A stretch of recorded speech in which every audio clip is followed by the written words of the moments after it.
Hello, हम आपका 5 minute से भी कम टाइम लेंगे। और हाँ, ये कोई सेलिंग पिच नहीं है। ये है फाइनेंशियली सक्सेसफुल होने का एक स्ट्रेट फॉरवर्ड रास्ता। चलिए मिलते हैं अमित से।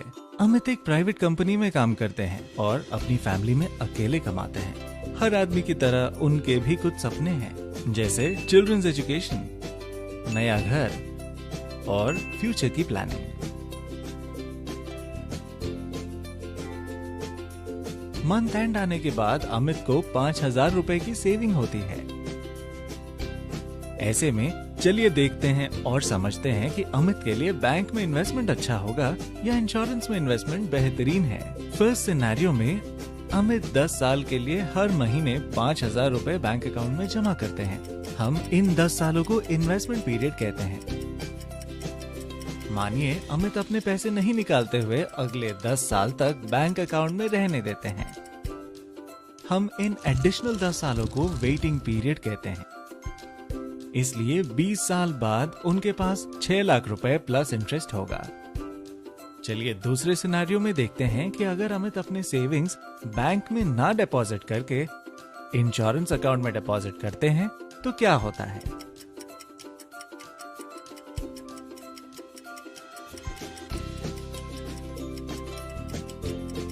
यहाँ भी अमित को 20 साल बाद सेम 6 लाख रुपए प्लस इंटरेस्ट मिलता है। अब चलिए देखते हैं कि इंश्योरेंस सेविंग्स प्लान में इन्वेस्टमेंट करने पर अमित को क्या एडिशनल फायदे मिलेंगे।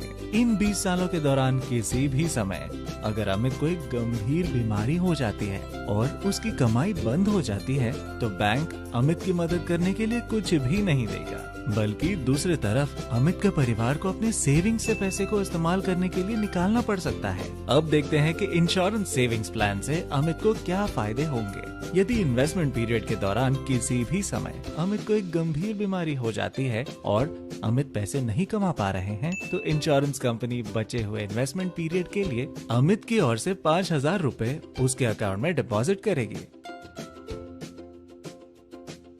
आजकल बहुत से युवाओं को डायबिटीज और हार्ट अटैक जैसी बीमारियां होने लगी हैं।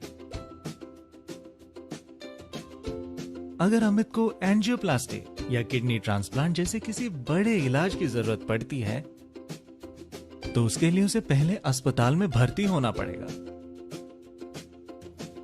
ऐसे में अमित या अमित के परिवार को अपने सेविंग से पैसे निकालने पड़ सकते हैं। अमित अगर सरकारी अस्पताल में भर्ती होते हैं तो भी उन्हें 3 से 4 लाख रुपए का खर्चा होगा।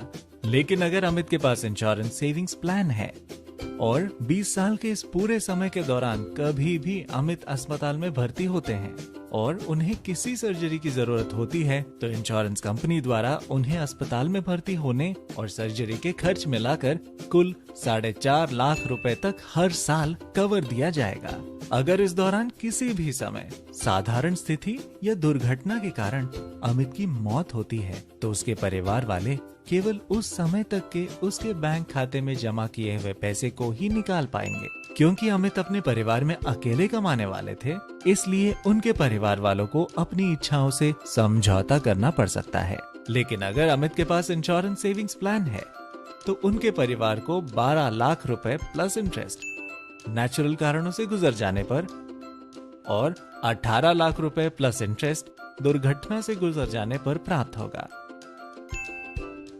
एक बैंक अकाउंट में इन्वेस्टमेंट करने से अमित को टैक्स में कोई फायदा नहीं देगा, जबकि इंश्योरेंस सेविंग्स प्लान खरीदने के बाद अमित इनकम टैक्स की धारा 80C और धारा 10D के तहत इनकम टैक्स के फायदे का आनंद ले सकते हैं।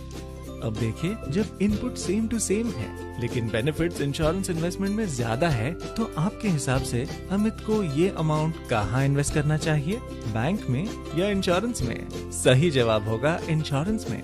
क्यों, है ना? इसलिए एक सेविंग्स लाइफ इंश्योरेंस प्लान में इन्वेस्ट करके अमित को और उनके परिवार को बैंक में रेगुलर सेविंग करने की तुलना में कई और फायदे मिले और इस तरह अमित ने न केवल अपने और अपने परिवार का फाइनेंशियल फ्यूचर सिक्योर किया बल्कि लाइफ में सुकून को भी भरपूर जगह दे दी ताकि उनके और उनके परिवार की खुशियों को किसी की नजर ना लगे।